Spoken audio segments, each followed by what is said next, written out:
NBC's Superstore, Lauren Ash. Hi. And she's brought a furry little friend. Who's your friend? This is my dog, Fox. Look at Fox. Yep. Fox is dressed like he's going to do my taxes. Exactly. Yes, this is his business casual look. Yeah. He is He knows he's on adorable. camera.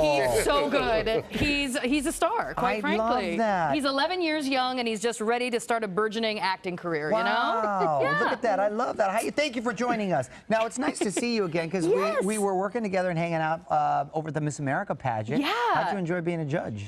I mean, that was an amazing honor. I mean, the Miss America, it's a huge deal. I grew up watching, and it's a huge, serious. Right. It's not, I didn't take it lightly. I took the responsibility very seriously. You're changing a young woman's life for the rest of her life. And so I loved it. I loved the rebrand, the Miss America 2.0. We're getting away from the bikinis and the evening gowns. Yeah. And we're talking about some real things that these women are passionate about. Yeah. They all had amazing, impact, social impact statements. Scientist one, remember? I know. She was amazing. I loved her. I mean, Camille. that was the big reaction from that project was intense. Totally. And it was like, what an interesting, different, kind of unique thing to bring to the table. I think it's great. What about talents, right? Because that's part of the thing. Yeah. Would you have like a talent that you would show? I think if I had to be asked, it would probably be like hot dog eating. I've never Like Kobayashi. Yeah, like I've never Wait a competed second. professionally, but I feel like I'd be good at it. You got to dip it in You the gotta water. dip it in That's the the water key. and then- That's the key. Hold That's on. the When we key talked right about there. this backstage, Yeah. I thought it was because you had trained. You just assumed that maybe you might be. Yeah, I assume I'm good at it because I'm not only I eat for pleasure, but I also just eat to see how much I can eat sometimes. Well, You know Lauren, what I mean? it's funny you say that because we got some hot dogs. So bring the hot dogs my right on God, out. No, I'm kidding. I'm totally kidding. Can you I'm totally imagine? kidding. I just totally don't make good at it. I ate a half of one. I'm like, I'm full. I couldn't understand this. I do was remember, though, filling. Lauren, you were on a very cool show, Scare Tactics. Yes, yes. That must have been so much fun. It was the wildest thing I've ever been a part of in my entire life. We Okay. literally scared people for a living. You were this one. You're like supposed to be conjoined twins. Oh my gosh. That's crazy. Yes. And like, and you were being set up. Like, were you Russian? Yes, so our father was, I believe, part of the Russian mob was the idea, and this gentleman was being brought in as kind of like being forced to marry me. Obviously, I was very close to my sister who was conjoined. Yeah. But we always do every prank with a couple of different people to see which one's the best, and we did this prank with another gentleman, and that didn't make it to the air. Why? Because he was very interested in marrying a conjoined twin. Wow. He was like, "This is great, yes, like yes. awesome." It's a 2-for-1 special. Well, and we were checking a bucket list item. That's all I'm saying. Yeah. But when we revealed to him, like, no, this is fake, he was like, "Oh man, really?" Wow. Oh. And then we went off stage and we got changed so we could see that we were two separate people. He was like, "Come on!" And then you ran to your car. And then I was like, "Please, yes." then you ran to yes, your car. That was exactly. entrapment. Security. Exactly. Yeah, that was wild. I mean, it was an amazing show to be a part of. It's such a look into the human condition that sometimes you don't even want to see. Right, you know? Right. Well, congratulations on your other show. Yes. Superstore picked up for yet another season. And picked up kind of early. Yeah. Like, that's a good way to go into this. It's nice. As an actor, you never know when your next gig's coming, and so it's very nice to be able to have that, cushion that you're working for another year. Can you ever go to any of the big box stores without people being like, hold on, I think. Listen, Wait, I love Target. It's my favorite store in the world, but people the employees, I think, all watch the show. I think they're our target demographic.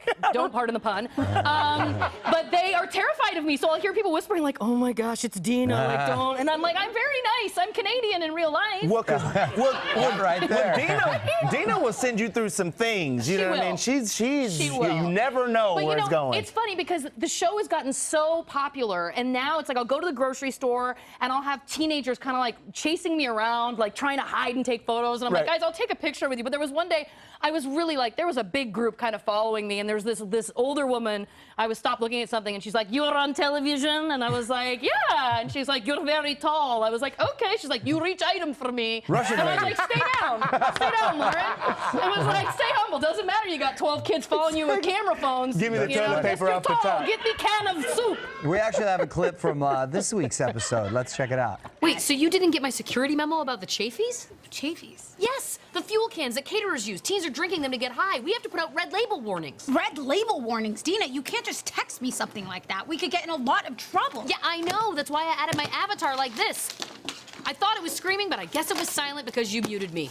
You took away my voice. Okay, well, that's dramatic. America's great. She's so great. And now, so much fun. pregnant again? Baby number 2. I mean, awesome. And she can't lie to me about it. Like literally, she'll get a glint in her eye, and I'm like, "Are you?" And she's like, "You always know." I'm like, "Well, twice, 2 for 2." Still, always, yeah. And aside from all that, you also have a podcast. I do. That you're working on, Yeah. right? Giving It Up for Less. Giving It Up for Less. It's a podcast about oversharing, which I'm an open book. I talk too much about my personal life, and so I have friends of mine, co-workers. I have people from the industry I haven't met before. They all come on, and we just tell personal stories about our lives. Like? Oh my gosh, so many things. There's been so many. I mean, I had my boyfriend as a guest on. The Dumb Lies We Tell. Dumb Lies We Tell is a segment we do every episode, and I have listeners submit online. They can submit dumb lies. We read them, but then we also tell our own. Okay, so let's all share. Okay, you start. I think the dumbest lie I've told as of recent was when my boyfriend and I first started dating. I was too ashamed to admit that I like a Splenda in my coffee. Why? So I like a Splenda in my coffee. Like, oh, I know, but I was like, oh, it's chemicals, and no shade to the Splenda Corporation. They're doing great work for the diabetics. But I was like, I just started telling him like, oh yeah, I don't need it anyway. And now, but the good news is that I've weaned myself off Splenda because I was too ashamed to admit. And you wouldn't even use it. That I wouldn't even use it. Oh my God. Yeah, and anyway, I Wow. never told him, and yesterday he actually recorded an episode of my podcast, and in the moment I was like, I gotta be honest with you. I gotta tell you. This is what happened. And he was like, I'm shocked. I'm genuinely shocked. What about you? I feel a little Splenda shame now. No. What was Listen. that dumb lie you told? Oh, I used to tell lies all the time. What's a dumb one? What's a dumb The one? dumb one, it depends on what girl you're going to ask. That's back in the day. Anyway, let's keep it moving. Of course. Big thank you to Lauren, because Superstore airs Thursday nights at 8 on NBC. And you can check out Lauren's podcast, Giving It Up for Less.